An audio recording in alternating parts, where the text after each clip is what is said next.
Hi everybody, Namaskar. In today's video, we are going to talk about the practical aspects of directive principles of state policy. In the previous video, we dealt with the basics of directive principles and the concepts surrounding the basic principles. हमने उस video में basically DPSP होता क्या है और उसके limitations, उसके provisions, उनकी बात करी थी. इस वीडियो में हम प्रैक्टिकल एस्पेक्ट्स पे बात करेंगे DPSP की. This video would be more useful for mains perspective in comparison to prelims, but still हम जितनी info निकालना चाहेंगे वो हमें मिल जाएगी इस वीडियो में प्री के हिसाब से भी.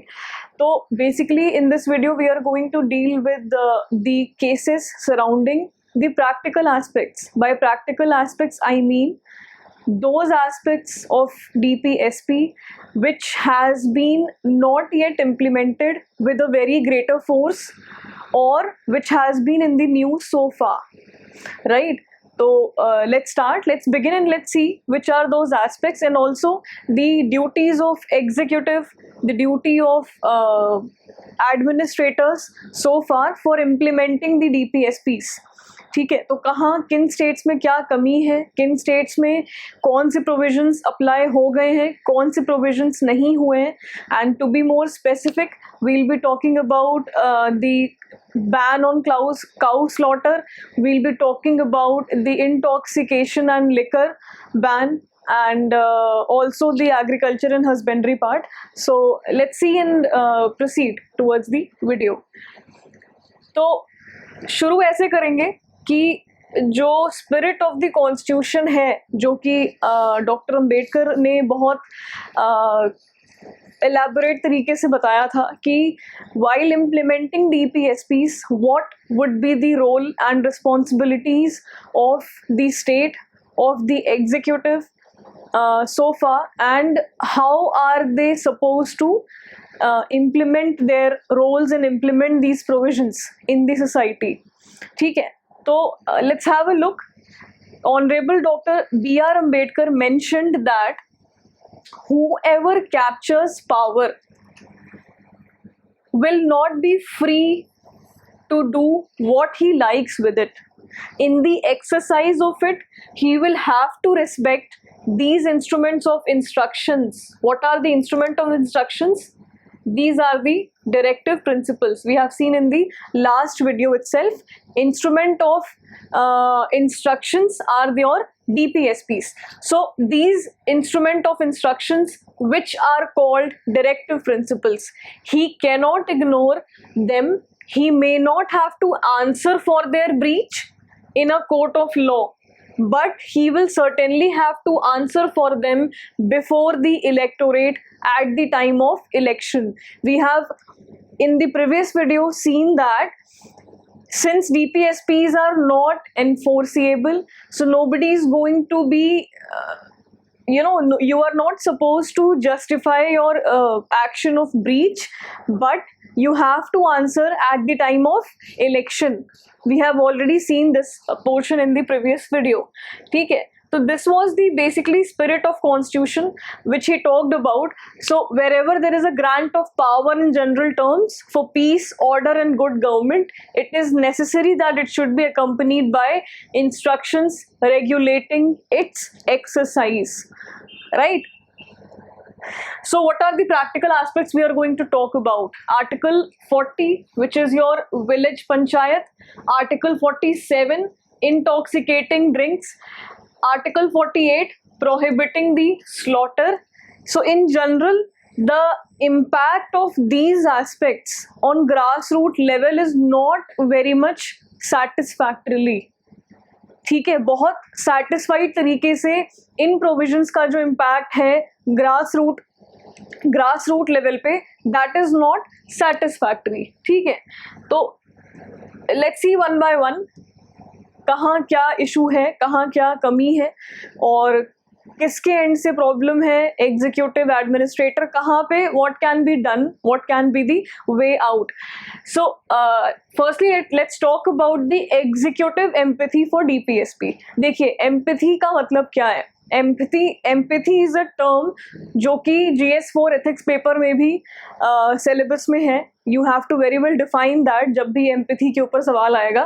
तो एम्पैथी का मतलब ये होता है कि a person who is understanding other person's feelings, who is understanding what he is going through or how he is feeling, and he is behaving in such a manner that the मतलब वो इस तरीके से behave कर रहा है कि सामने वाले की जो ट्रस्ट है, जो अंडरस्टैंडिंग और कॉन्फिडेंस है वो आपके ऊपर बढ़ेगा. ठीक है. तो ability to read people, understand their needs and feelings, and to act in a way that maximizes their trust and motivation. ठीक है. So this is what is empathy. So how is executive being empathetic towards people when your DPSPs are concerned? So executive has made many efforts to implement the directive principles within the limits of its economic capacity, right? This has been very well mentioned under the provision of DPSP that the state has to act, or the state has to extend its support within its economic viability, within its economic capacity and social fabric and level of development. Since independence, while framing policies or enacting legislation, successive governments have taken into consideration the underlying philosophies of DPSP. तो कौन सी DPSP की philosophies हैं जो हर सरकार जब भी आती गई उन्होंने इन provisions को seriously लिया है और उसको एक प्रैक्टिकल एस्पेक्ट पे उसको पॉसिबल किया है through various schemes, programmes, acts, whatever. Let's have a look. So the programme of universalisation of elementary education which is now a fundamental right under article 21A, ये पहला स्टेप था. ठीक है. तो सर्व शिक्षा अभियान एक प्रोग्राम है, article 21A, 86 constitutional amendment act. ठीक है. इसके थ्रू चीज़ें एलिमेंट्री एजुकेशन की आती गई.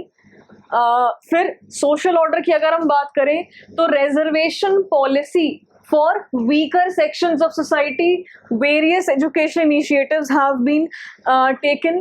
Then prevention of atrocities act, tribal welfare, provision of minorities, women empowerment etcetera, this has also been done. Then village panchayat के ऑर्गेनाइजेशन की जब हम बात करते हैं सोशल ऑर्डर में, तो the 73rd and 74th amendments Panchayati Raj, ठीक है, और लोकल जो म्यूनिसिपैलिटीज हैं उनके ऊपर है. 3 tier Panchayati Raj institutions, reservation for women, wildlife protection act, environment protection act, land reform act, green revolution, white revolution, programme related to animal husbandry. So these are the programmes, these are various acts जो कि executive के action से possible हो पाए. ठीक है. Land distribution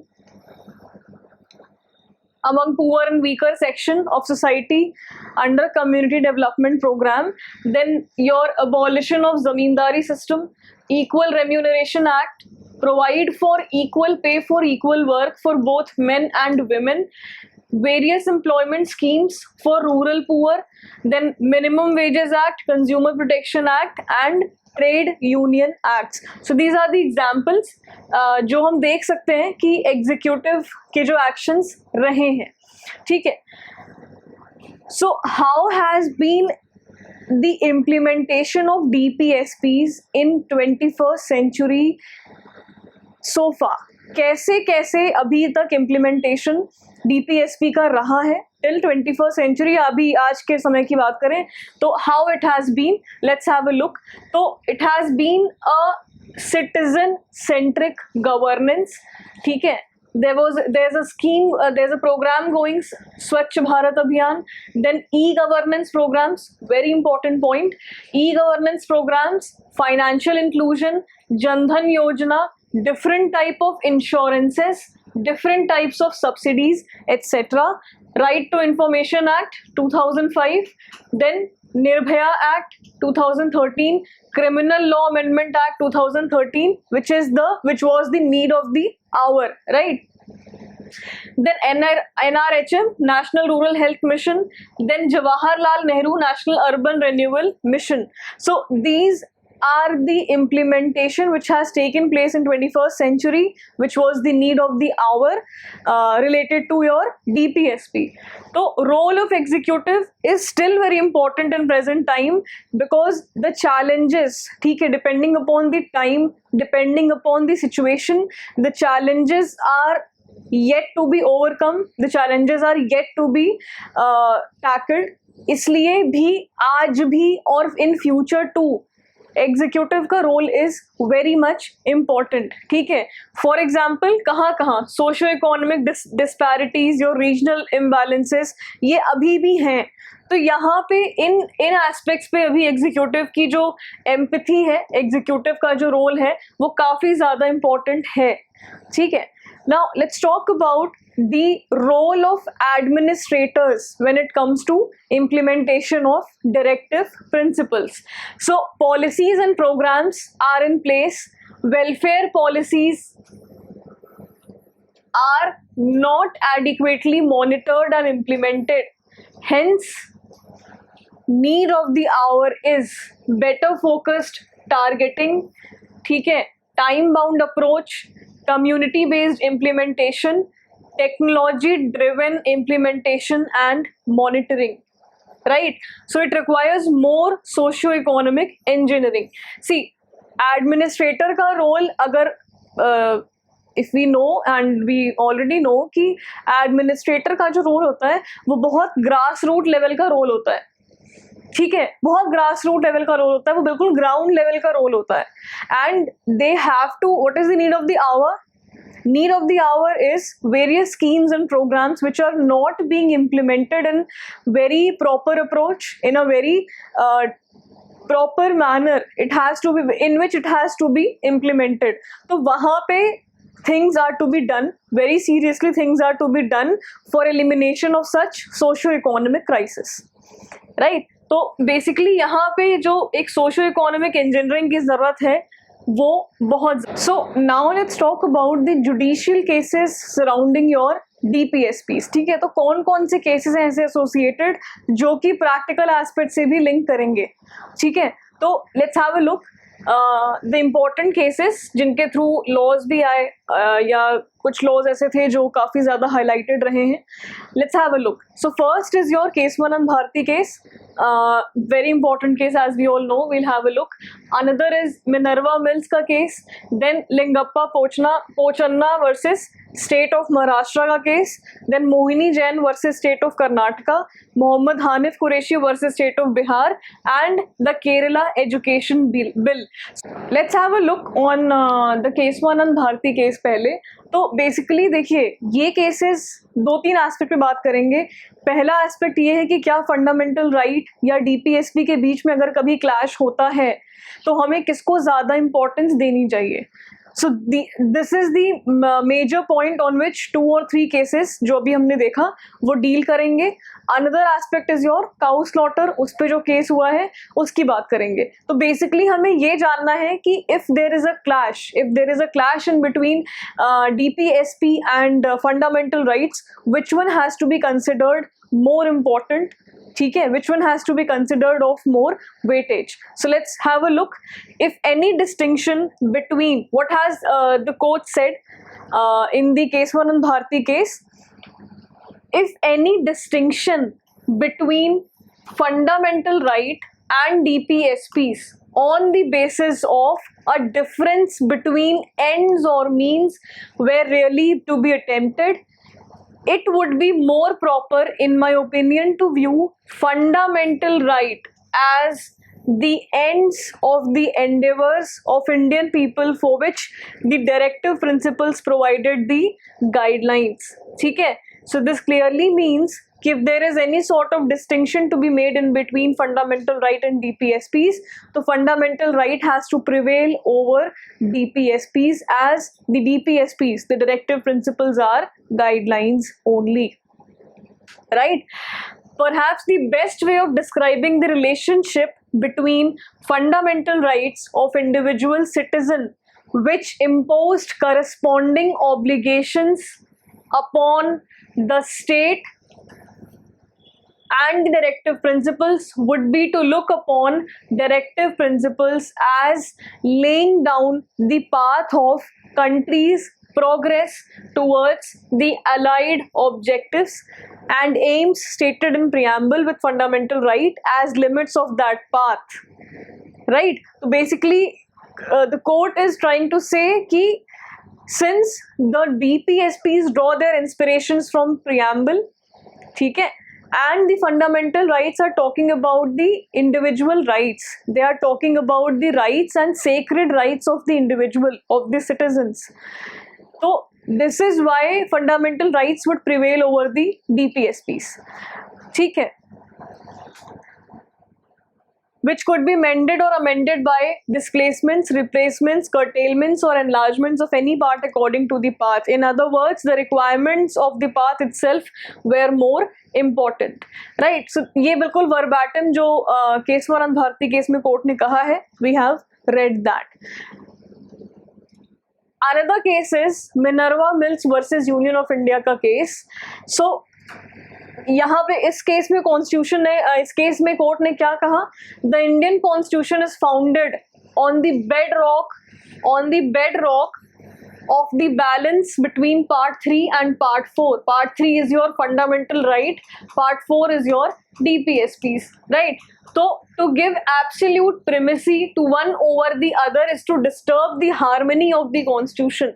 So Minerva Mill के case में your court said कि if you give harmony of one over the other, if you're giving weightage of one over the other, it would disturb the balance. It would disturb the balance of the constitution. So giving absolute primacy of one over the other would disturb the harmony of the constitution. This harmony and balance between fundamental right and directive principle is an essential feature of basic structure of the constitution.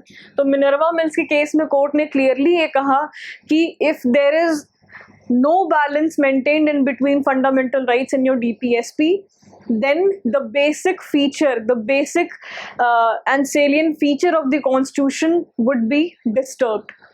Right? So the goals set out in part 4 have to be achieved without abrogation of the means provided for by part 3. It is in this sense that part 3 and 4 together constitute the core of our constitution and combine to form its conscience. Anything that destroys the balance between the two parts will ipso facto destroy an essential element of the basic structure of the constitution. So basically the court held that the goals of part 3 and part 4, तो जो भी goals mentioned हैं part 4 of the constitution में, जो भी goals आपके DPSPs में mentioned हैं, those goals are to be achieved without abrogating part 3 of the constitution, without disturbing, without abrogating or without giving less weightage to the part 3 of the constitution. ठीक है, तो part 3 और part 4 fundamental rights and DPSP, they both when combined they are the bedrock of the constitution. They form the basic feature of the constitution and they are the conscience of the constitution. This is what the court held in the case of Minerva Mills versus Union of India. Next case is Lingappa Pochanna versus state of Maharashtra. तो इस case में क्या हुआ था, article 41 को लेके बात चल रही थी. Referring to article 41 in constitution which deals with right to work, to education, to public assistance, Supreme Court gave reasons why it is important, why this right is important, and it has been placed in article in part 4, and not in part 3 of the constitution. देखिए ये चीज बहुत clearly mentioned है part 4 में कि the state, by state I mean government, state government or central government, इनको अपने economic capacity के अंदर में रह के राइट टू वर्क की, राइट टू एजुकेशन की और any such type of assistance they have to provide to the citizen. Only condition is they have to, there is a limitation, economic limitation, and until date India has not reached to its capacity की उसको फिर right to livelihood provide करने में as a fundamental right problem ना हो. So this is the gist of the case. Let's read it what the court has said. So the country has so far not found it feasible to incorporate the right to livelihood as a fundamental right. क्यों? अगर हम right to livelihood as a fundamental right provide कर देंगे, unemployment खत्म करनी पड़ेगी. Not a single person would be unemployed and state के पास क्या इतने पैसे हैं कि वो किसी को सके. तो livelihood as a fundamental right provide करने के लिए कंट्री ने अभी उतनी इकोनॉमिक कैपेसिटी नहीं बना पाई है. तो this is because the country has so far not attained the capacity to guarantee it and not because it considers it any less fundamental to life.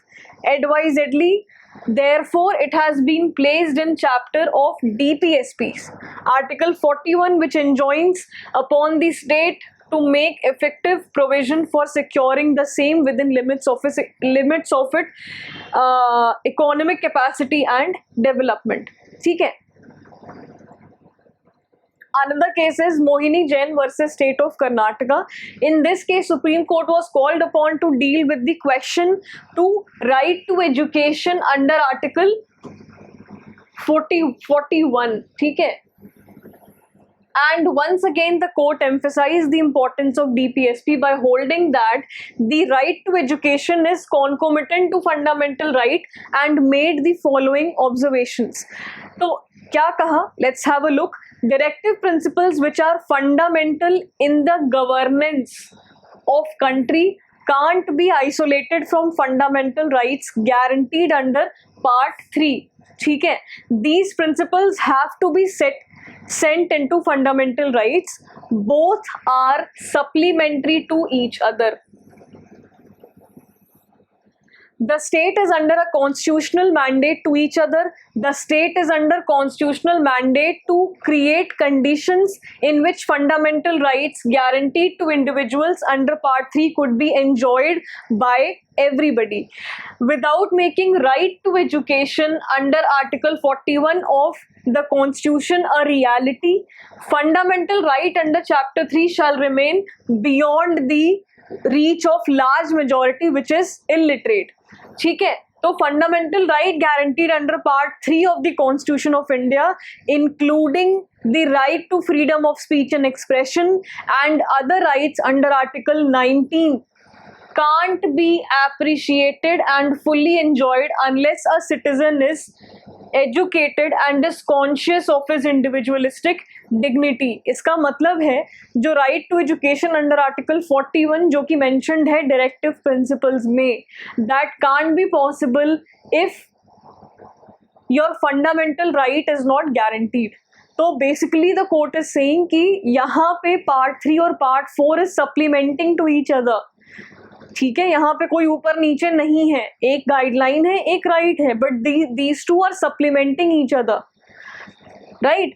तो and without a person being educated he can't enjoy the conscious of his individualistic dignity and his education. Another case is Mohammad Hanif Qureshi versus State of Bihar. This is the case concerning the issue of ban on cow slaughter. ठीक है. तो Bihar's cow slaughter ban was justified by arguing that it was designed to give effect to Article 48. Rejecting this contention, the court noted. So there was a clash in between the right to employment, right to profess, ठीक है, Article 19, Clause 1, Subclause G, and with cow slaughter का जो issue चल रहा था, जो बात चल रही थी. तो the court said a harmonious interpretation has to be placed upon the constitution, and so interpreted it means that state should certainly implement the directive principles. State should certainly implement the directive principles, but it must do so in such a way that its laws do not take away or abridge the fundamental rights. State बेशक DPSPs को implement करें, Part 4 को implement करें, but while implementing those laws they can't abridge any citizen's fundamental rights. ठीक है, so this has to be well taken care of. In other words, while the state ought to make laws implementing the directive principles, Part 3 rights, your fundamental rights, standing alone and interpreted autonomously would place a check upon such endeavors. ठीक है, तो directive principles ought to have some role to play at the time of enacting legislation, but none afterwards. So this was evident in the manner in which court decided the case of Qureshi. Its exhaustive economic analysis informing the application of Article 19 Clause 1 Subclause G, which is your right to profession, and 19 Clause 6 saw little reference to the DPSPs. Right? So this has what the court said in Hanif Qureshi case. The last case which we'll be talking about is Kerala Education Bill. यहाँ पे ये कहा गया कि directive principles of state policy have to conform and run as subsidiary to the chapter on fundamental rights. ठीक है. Nevertheless, in determining the scope and ambit of fundamental rights relied on behalf of any person or body of the court may not entirely ignore these directive principles of state policy laid down in Part 4 of Constitution, but should adopt the principle of harmonious construction and should attempt to give effect to both as much as possible. So if we broadly talk about all these cases and the gist of these cases, the gist of the cases surrounding DPSPs, the court is trying to say कि आप एक harmonious construction draw करिए इन दोनों के बीच में. There must be a balance in between these two parts and not one should prevail over other, but in any case अगर कभी ऐसी सिचुएशन आती है तो वहाँ पे फंडामेंटल राइट्स ही प्रिवेल करेगा over your DPSPs. However, these two parts, Part 3 and Part 4 of the Constitution, they have to work, they have to be implemented in a subsidiary manner, in a supplementary manner to each other, and since they both are the consigns of the Constitution, in दोनों को आप एक equal weightage देंगे. This is what court held in various cases. ठीक है.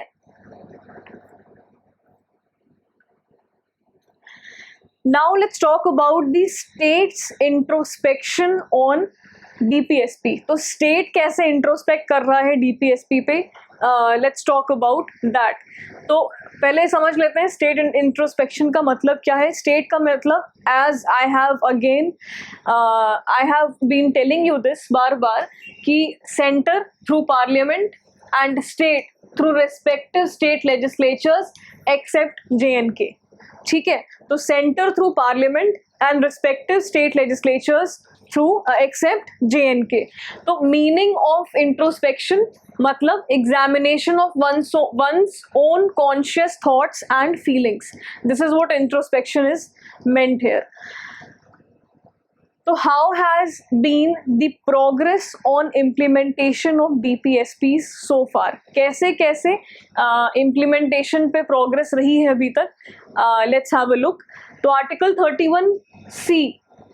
31C, which has been added by 25th Constitutional Amendment 1971, and supremacy of directives or DPSP under Article 39 Clause B and C over fundamental right described under Article 14 and 19.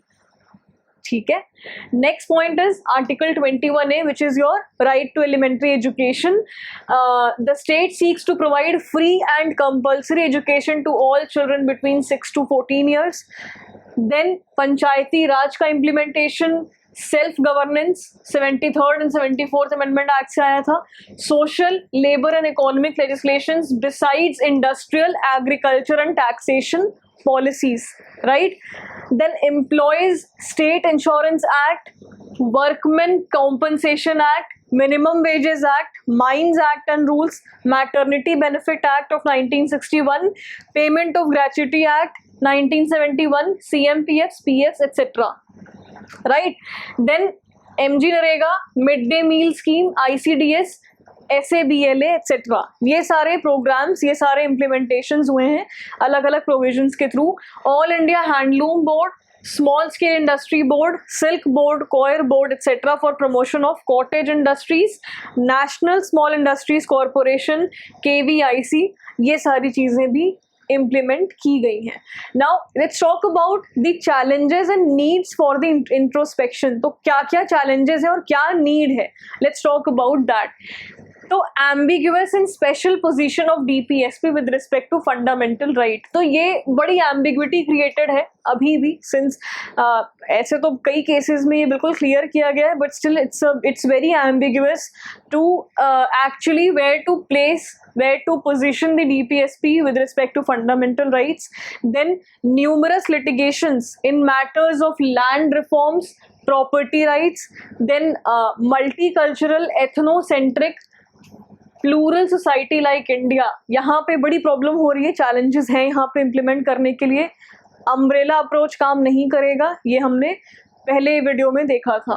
Large scale resource mobilisation for implementation, socio cultural changes are slow and incremental in nature, maturity, tolerance and acceptability of the society, community and classes. So these are the challenges, है ना, these are the challenges.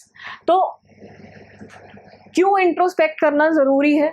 क्योंकि कई ऐसी जगह है जहाँ पे ये प्रोविजंस completely implement नहीं हुए हैं, not implemented at all. Somewhere in some states these are partially implemented, and in some states these are implemented but with ineffective results or outcomes. So this is the reason proper introspection of DPSP is required. Now which are the points, which are the provisions जहाँ पे introspection ज़्यादा से ज़्यादा required है? Article 44, which is your Uniform Civil Code. The article says that the state shall endeavor to secure for the citizens a uniform civil code throughout the territory of India. 47, which talks about the intoxicants, to improve public health and prohibit use of intoxicants such as liquors, drugs, opium, etc. And Article 48, which talks about your prohibition of cow slaughter, calves, and improve their breeds. Right तो ये सारे points हैं जो कि introspection के लिए बहुत ज़्यादा ज़रूरी है. एक एक करके देख लेते हैं. Article 44 which talks about uniform civil code says that to replace personal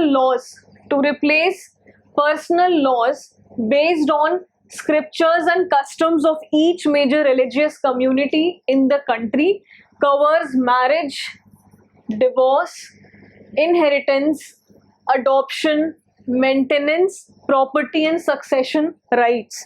ठीक है, तो इन सभी एरियाज में एक यूनिफॉर्म कोड ऑफ लॉ बनाया जाएगा, एक यूनिफॉर्म लॉ बनाया जाएगा जो कि हर रिलीजन, हर जगह, बिल्कुल हर पूरी सोसाइटी में, in every community, in every society, one single law, one single code would be applied. ये अभी तक इम्प्लीमेंट नहीं हुआ है.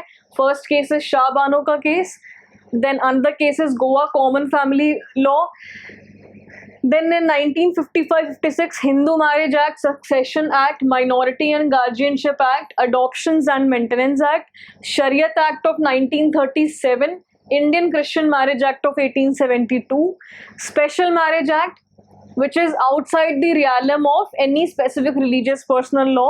Muslim women's protection rights on divorce was passed in 1986, which made section 125 of CRPC inapplicable to Muslim women. Then देखिए at present क्या स्थिति है?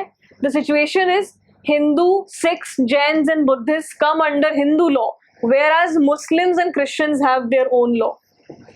ठीक है, they have their own law. So this is the reason UCC आ जाए, uniform civil code आ जाए, तो एक ही तरीके का लॉ हर कम्युनिटी, हर सोसाइटी में एप्लीकेबल होगा. Another aspect which we talked about was ban on slaughtering of cows, calves, other milk and draught cattle. So state can be classified into 5 categories. यहाँ पे states can be classified into 5 categories जहाँ पे ban हुआ है या होना है.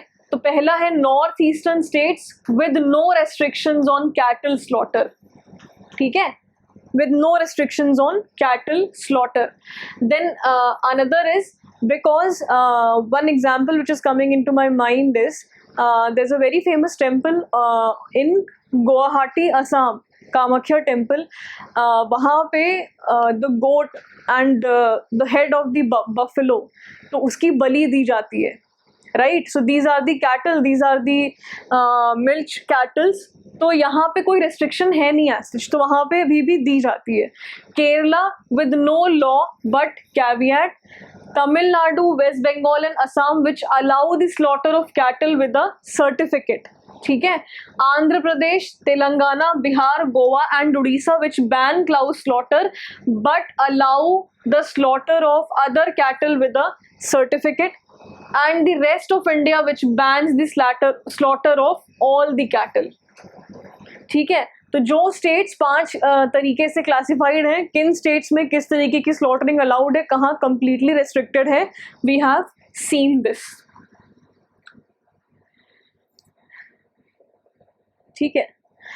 The present union government is now thinking about introducing a model act or bill to ban illegal cow slaughter and beef trade throughout the country, ठीक है.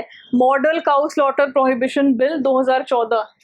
The act is in force more stringently in states of Maharashtra and Gujarat, and the union government has sought advice from law department on implementation of this act over the country. तो ये bill जो है इसके बाद ही आया था, model cow slaughter prohibition bill 2014.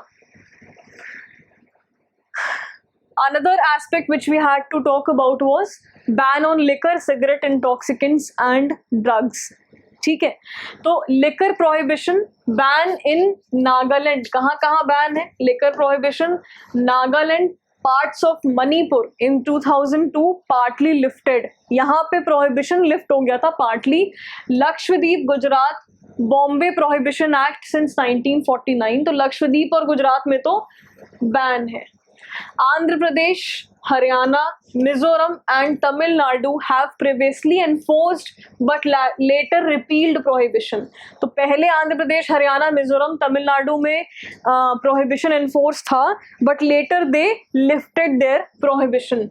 Then cigarette curbed tobacco consumption by increased taxes, pictorial health warnings, restricting sale to minors, disclaimer on movie scenes, move to ban loose cigarettes, ठीक है. तो सिगरेट कर्व या tobacco consumption को लेके भी बंद करने के लिए कई सारे ऐसे तरीके अपनाए गए, कई सारे ऐसे वेज रखे गए.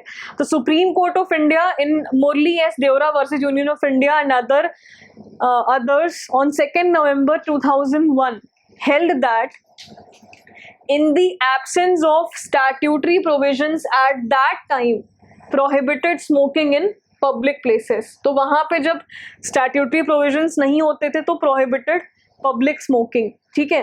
पब्लिक प्लेस पे स्मोक करना प्रोहिबिटेड था through that case. Another act जो कि बहुत इंपॉर्टेंट एक्ट है, कॉटपा कहते हैं शॉर्ट में, और फुल फॉर्म देखेंगे तो इसका है Cigarettes and other tobacco products, prohibition of advertisement and regulation of trade and commerce, Production, Supply and Distribution Act 2003, ठीक है. ट्रेड, कॉमर्स, एडवर्टीजमेंट, इन सब के ऊपर प्रोहिबिशन जो है वो उसके बारे में कॉटपा बात करता है. COTPA extends whole of India including JNK and is applicable to cigarettes, cigar, bidis, gutkha, pan masala containing tobacco, मावा, खैनी, snuff and other products containing tobacco in any form. तो कॉटपा एक्ट जो है it is applicable to all the India including JNK.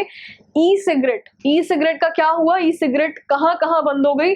From smoking to vaping, e puffing, ठीक है, Maharashtra and Punjab में. Drugs, intoxicants etcetera, narcotic drug and psychotropic substances act, ठीक है. इसके बारे में जो एक्ट है वो ये है. तो there is a table which shows small quantity and commercial quantity for some popular drugs and punishment under NDPS act. तो क्वांटिटी कितनी है, क्या इम्प्रिजनमेंट है, क्या फाइन है, लेट्स हैव अ लुक थोड़ा सा। स्मॉल क्वांटिटी तो आपकी अप टू 6 months और उससे ज़्यादा, या 10,000 से ज़्यादा, या दोनों की फाइन हो सकती है।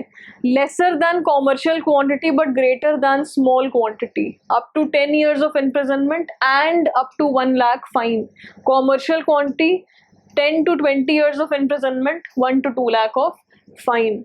ठीक है, तो यहाँ पे ये लिस्ट है कि ड्रग्स स्मॉल क्वांटिटी क्या है, कॉमर्शियल क्वांटिटी क्या है।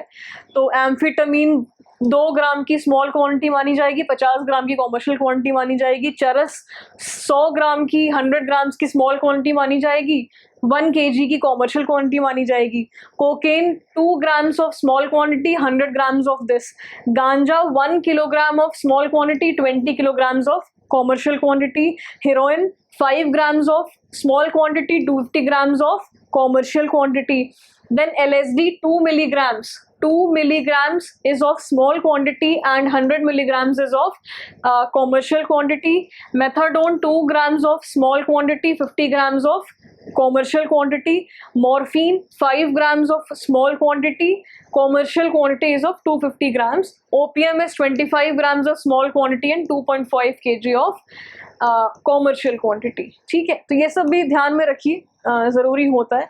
Another aspect was ban on gambling, betting and lottery. सट्टा लगाना, जुआ खेलना, इस सब के ऊपर भी बैन है। Union government can by law regulate the conduct of lotteries while the state governments have been given the responsibility of authorizing conducting the lotteries and making laws on betting and gambling। तो state government के पास पूरी authority है कि वो lotteries conduct कर सकते हैं, authorise कर सकते हैं, और बेटिंग और गैम्बलिंग के ऊपर लॉज बना सकते हैं। वेराज यूनियन गवर्नमेंट लॉ के अकॉर्डिंग रेगुलेट कर सकते हैं कंडक्ट ऑफ लॉटरीज को। तो एक एक्ट था पब्लिक गैम्बलिंग एक्ट ऑफ 1867, जहाँ पे फाइन थी ऑफ ₹200 और 3 months की जेल। तो what this act said says, nothing in this act shall apply to games of mayor skill wherever played. 1996 में सुप्रीम कोर्ट ने डिफाइन किया था बेटिंग को, गैम्बलिंग को, कि competitions where success depends on substantial degree of skill are not gambling, and despite there being an element of chance, if a game is preponderantly a game of skill, it would nevertheless be a game of mere skill। ठीक है, तो basically supreme court ने क्या कहा कि ऐसे competitions जहाँ पे सक्सेस जो है वो डिपेंड करेगी सिर्फ एक स्किल के ऊपर। आप अंदाज़ा लगा रहे हो, आप मतलब आप बेट कर रहे हो, आप अंदाज़ा लगा रहे हो कि हाँ दिस कैन हैपन और दिस कैन नॉट हैपन। तो एक डिग्री ऑफ स्किल के ऊपर, अगर सब्सटैंशियल डिग्री ऑफ स्किल है जहाँ पे आप एक कंपटीशन जीत रहे हो, तो that would not be gambling. ठीक है, another act was horse race, betting, rummy are skill games and allowed. मतलब 1957 में ये कह दिया गया था कि हॉर्स रेस, बेटिंग पे और रमी पे, these are skill games. Then grey area, 3 patti, flush and cricket betting not allowed. तो क्या अलाउड नहीं है? Grey area, 3 patti and cricket betting is not allowed. ठीक है, this has been clearly stated by the court. तो lottery regulation act जो था 1998 में, it laid down guidelines and restrictions in conducting lotteries restricted to a maximum of 1 draw per week. इसको भी restrict किया गया था कि 1 ड्रॉ पर वीक ही आप एक ही लॉटरी ड्रॉ कर सकते हो per week, not more than that. 7th schedule में entry 34 list 2 states that the state could legalize gambling should they choose to do so। ठीक है, तो also IPC Indian penal code 294A section जो है 1860 का, it provides for punishment for keeping a lottery office without the authorisation of the state government. तो most states have only made laws against gambling while 13 states have legalized lottery and 2 states, Goa and Sikkim, have legalized many other forms of gambling। ठीक है, तो Goa at 5-star hotels और offshore vessels, Daman and Sikkim allow casinos। ठीक है. Online gambling is allowed और not? तो Sikkim online gambling regulation act of 2008 invited applications for licences to set up online gambling websites for gambling and also betting on games like cricket, football, tennis, etc. with the servers based in Sikkim. तो वहाँ पे allowed था. अब एक ये table I थी Indian express में, कहाँ कहाँ अलाउड है. वेस्ट बंगाल में, महाराष्ट्र में, केरला में, पंजाब में, मध्य प्रदेश, सिक्किम, गोवा, असम, अरुणाचल प्रदेश, मेघालय, मणिपुर एंड नागालैंड. बैंड कहाँ है? बैंड है Tamil Nadu, Karnataka, Kerala. Allows only its own state lotteries. ठीक है. And why ban? Seen to extract high social cost, drag families into a gambling habit. So this was the reason they stated कि ban इसीलिए होना चाहिए. तो what could be the suggestions, what could be the way outs? कहाँ जहाँ पे completely implement नहीं हो रहा है, कहाँ पे partially implemented है, what could be the suggestions and way out? Let's have a look. तो the states where these are not implemented at all, वहाँ पे it requires debate and drafting of model bill, implementation in phased manner after discussion. ठीक है. The states where these are partially implemented and ineffective, वहाँ पे bottlenecks to be addressed and state-wise institutional agency for prohibition, regulation, implementation has to be made more accountable and effective. Laws on betting, gambling to be clear to plug loopholes. ठीक है. Also, socio-economic measures to be more effective to integrate the weaker and marginalized classes, tribals, address the problems of Naxalism, extremism and agrarian crisis, restore and reform public health and education, minimize inequalities of social and spatial nature. Basically socio-economic sphere की जो हर problem है उसको address करने की, implement करने की ज़रूरत है provisions उसके हिसाब से. Then rural development and restoring self-sustainable economy including agro-allied activities, cottage industry of villages is the key to eliminate poverty and develop egalitarian society. Knowledge and technology driven initiatives जैसे e-governance initiatives जैसे Digital India, Skill India, Swachh Bharat, Make in India, knowledge economy etc. are to act as catalyst speeding to achieve the aspirations of preamble and DPSPs. Then DPSPs to evolve as yardstick for measuring government performance, as these are collective rights of society and classes. DPSPs are not secondary to fundamental rights but complementary to the fundamental rights of individual and together form the two sides of the wheels of a chariot called development. Right? So conclusion का part है, way out suggestion. Also last but the most important thing which has to be discussed in this chapter, in the chapter of DPSP, is the major and important differences in between fundamental right and your DPSPs. So fundamental right are mentioned in the article 12 to 35, whereas DPSPs are mentioned from article 36 to 51. ठीक है. While fundamental rights are human rights conferred on citizen of India, DPSPs are ideals which are meant to be kept in mind by state while formulating laws and policies. Fundamental rights are, very important point, justiciable, justifiable and enforceable rights, whereas DPSPs are non-justifiable and cannot override fundamental rights. ठीक है. Fundamental rights on one hand provide political rights, whereas DPSPs provide social and economic rights. ठीक है. तो ये चीज़ें हमने पहली class में डिस्कस की थी, but it's very important to remember these points. ठीक है. So with this we have completed the DPSPs also. In the next video we'll talk about fundamental duties, उस पे एक ही वीडियो होगी, and then we'll start with the parliament portion जहाँ पे president, vice president, governor इन सब की बात हम करेंगे, ठीक है? तो thank you and I will see you in the next video.